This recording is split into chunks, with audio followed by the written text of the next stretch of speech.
नमस्कार। आज हम देखते हैं यूपी टेट और एस टेट के लिए कुछ इंपॉर्टेंट क्वेश्चन जो हैं।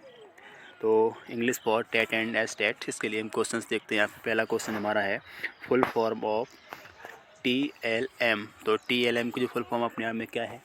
तो इसका ऑप्शन नंबर ए जो है teaching learning machine, option number B teaching learning material, option number C teaching local material, option number D teachers lesson material. तो यहाँ पे हम बात करें, हमने पढ़ा होगा BTC में ये। तो इसका जो TLM का मतलब है वो है teaching learning material. Option number B यहाँ पे सही है, टीचिंग लर्निंग मटेरियल। तो अगला हम क्वेश्चन देखते हैं यहाँ पे ऑडियो विजुअल मटेरियल इज। तो ऑडियो विजुअल से मतलब है श्रव्य सामग्री, ऐसा माध्यम जिसमें हमें सुनाई भी पड़ता है और जहाँ दिखाई पड़ता है। तो उसमें कौन सा इंस्ट्रूमेंट यहाँ पे आएगा? तो बात करें न्यूज़पेपर्स, रेडियो, टैप रिकॉर्डर या फिर टेलीविज़न। तो टेलीविज़न है ये इसका राइट आंसर हो जाएगा, क्योंकि टेलीविज़न में हम देख भी सकते हैं और टेलीविज़न में हमें सुनाई भी पड़ता है। तो जो न्यूज़पेपर है वो केवल विजुअल मेथड है, रेडियो है केवल ऑडियो है, और टैप रिकॉर्डर भी अपने आप में ऑडियो है। जबकि बात करें टेलीविज़न को हम देख भी सकते हैं उसमें चित्र को, और उसके द्वारा हम आवाज़ को भी सुन सकते हैं। नेक्स्ट हम देखते हैं anxiety is sitting on his face. तो एंजाइटी है चिंता उसके चेहरे पर बैठी हुई है। तो इसमें कौन सा फिगर ऑफ स्पीच है? फिगर ऑफ स्पीच की बात कर रहे हैं यहाँ पे। तो ये अपने आप में फिगर ऑफ स्पीच है पर्सोनिफिकेशन।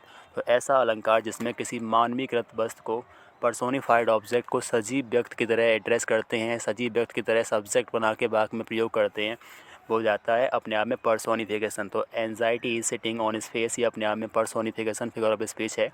एक और एग्जांपल आता है experience is the best teacher. अनुभव ही सबसे अच्छा अध्यापक है।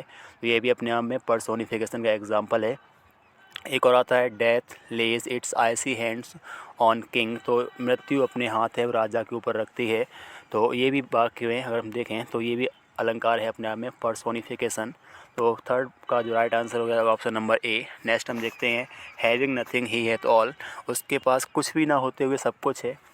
तो यहाँ पे हम बात करें हैविंग नथिंग, कुछ भी ना होते हुए भी ही हैथ ऑल, उसके पास सब कुछ है। यहाँ पे विरोध की बात हो रही है, तो जाएगा अपने आप में ऑप्शन नंबर बी ऑक्सीमोरॉन। तो जहाँ भी विरोध की बात हो, life is bitter sweet, he is regular irregular, तो this is an open secret. तो जहाँ भी बात हो विरोध की, तो वहाँ पे अपने आप में हो जाता है ऑक्सीमोरॉन, विरोधाभास। तो हम अगला देखें life is like a dream. जीवन एक स्वप्न जैसा है। जहाँ पे सो लायक एज मिल जाता है वो अपने आप में होता है सिमली। तो जीवन एक स्वप्न के ऐसा है। तो जब भी हम बात करें, जब दो अलग अलग ऑब्जेक्ट को कंपेरिजन करें और कंपेरिजन करने पर कुछ क्वालिटी उसके अंदर सेम पाई जाए और उनको कंपेरिजन दिखाने के लिए सो लायक एज का प्रयोग करते हैं, तो अपने आप में बन जाता है simile. Life is like a dream अपने आप में हो गया ये सिमली है ये। नेक्स्ट हम देखते हैं a language teacher should be towards students. तो एक लैंग्वेज अध्यापक को छात्रों के प्रति कैसा होना चाहिए? तो यहाँ पे अगर हम डायरेक्ट आंसर की बात करें तो स्ट्रिक्ट होना चाहिए, क्या उसे डिसिप्लिन होना चाहिए, एजुकेट होना चाहिए या फिर फ्रेंडली। तो अध्यापक को अपने छात्रों के प्रति कहीं ना कहीं फ्रेंडली ही होना चाहिए, तभी वो अपने छात्रों की बातों को समझ सकता है और उन्हें अपनी बातों को सही से बता सकता है, और टीचिंग का जो उद्देश्य है वो कहीं ना कहीं सफल हो सकता है। तो ऑप्शन नंबर 6 का राइट आंसर हो गया फ्रेंडली। आगे देखते हैं ऑप्शन नंबर जो 7 है, इसमें कह रहे हैं मेक इन ऑर्डर। इन्हें हमें क्रम से लगाना है। तो जो हमारे भाषा कौशल हैं उन्हें हमें क्रम से लगाना है। तो डायरेक्ट इसकी बात करें, इसका राइट आंसर कैसे हो जाएगा? तो ऑप्शन नंबर जो देख रहे हैं लिसनिंग, स्पीकिंग, रीडिंग, राइटिंग। तो ऑप्शन नंबर जो सी है अपने आप में करेक्ट है। भाषा सीखने के लिए सबसे पहले हम लिसनिंग में सुनते हैं, उसके बाद स्पीकिंग में बोलते हैं, उसके बाद फिर हम रीडिंग में पढ़ते हैं, उसके बाद राइटिंग में लिखते हैं। तो LSRW ऐसे भी हम शॉर्ट में बोल सकते हैं। लिसनिंग, स्पीकिंग, रीडिंग और राइटिंग, ये अपने आप में भाषा के प्रमुख कौशल हैं, शुरुआती स्टार्टिंग है ये, भाषा को सीखने का तरीका है ये। और भाषा को सीखने के लिए हम बाइलिंगुअल मेथड का भी प्रयोग करते हैं। इसमें जो अध्यापक हैं वो किसी दूसरी भाषा को छात्रों की मातृभाषा के माध्यम से समझाते हैं। एक होता है डॉक्टर वेस्ट का है डायरेक्ट मेथड, उसमें डायरेक्ट उसी भाषा में समझाया जाता है। तो यहाँ पे हम बात करें लिसनिंग, स्पीकिंग, रीडिंग, राइटिंग, ये अपने आप में करेक्ट ऑर्डर है इसका। नेक्स्ट हम देखते हैं ही इज़ फॉन्ड। फॉन्ड के बाद हमेशा ऑफ आता है, तो इसका राइट आंसर हो गया यहाँ पे ऑप्शन नंबर ए। तो he is fond of reading. Next हम देखते हैं the paradise lost is composed by. तो यहाँ पे हम बात करें जो एपिक है द पैराडाइज लॉस्ट है, तो पैराडाइज लॉस्ट किसके द्वारा लिखा गया है? तो द पैराडाइज लॉस्ट है, वो कहीं ना कहीं हम बात करें किसने लिखा है, तो इसकी रचना की है जॉन मिल्टन ने। तो जॉन मिल्टन अपने आप में जो है वो पैराडाइज लॉस्ट के अपने आप में राइटर हैं।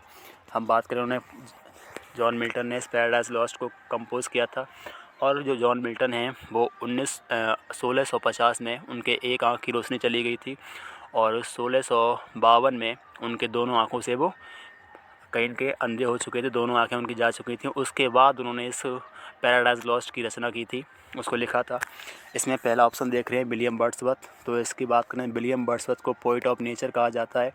चार्ल्स लैम है, इन्हें प्रिंस एमोंग द एसिस्ट कहा जाता है। जब भी बात आएगी who is Prince among assist, तो वहाँ पे आएगा चार्ल्स लैम। फ्रांसिस बेकन को फादर ऑफ इंग्लिश प्रोज कहा जाता है। फ्रांसिस बेकन को फादर ऑफ इंग्लिश प्रोज कहते हैं, जबकि यहाँ पे लिखा है जॉफ्रे चौसर। तो जॉफ्रे चौसर को फादर ऑफ इंग्लिश पोइट्री कहा जाता है। एक व्यक्ति और है इंग्लिश के, विलियम शेक्सपियर। तो क्योंकि भारत में हम क्वेश्चन पढ़ते हैं Kalidas is the Shakespeare of India, Kalidas को भारत का शेक्सपियर कहते हैं। तो शेक्सपियर अपने आप में इंग्लैंड के एक महान राइटर हुए हैं।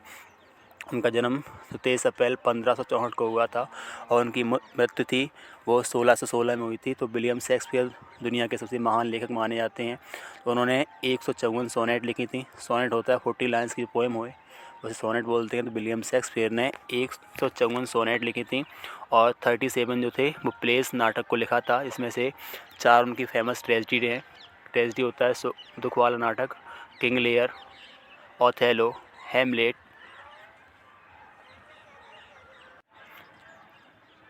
मैकबेथ। तो king Lear, Macbeth, Othello, Hamlet उनकी 4 फेमस ट्रेजिडी हैं। तो इसका राइट आंसर हो गया ऑप्शन नंबर जो है ई, इस पर करेक्ट है। नेक्स्ट हम देखते हैं, अगला क्वेश्चन है। आप बात कर रहे हैं फॉर्म्स ऑफ पोइट्री की, जो बात कर रहे हैं पोइट्री में कितनी विधाएं हैं। तो इसमें बहुत सारी विधाएं हैं। इसमें देखते हैं फॉर्म ऑफ पोइट्री में सोनेट भी आता है, सोनेट के साथ बैलेड भी आता है, एलेजी भी आता है। इसका हम राइट आंसर देखते हैं, तो इसका करेक्ट आंसर हो जाएगा option number D, all of these. इस तरह से हमने कुछ मैथपूर्ण 10 क्वेश्चंस को यहाँ पे देखा है। Thank you.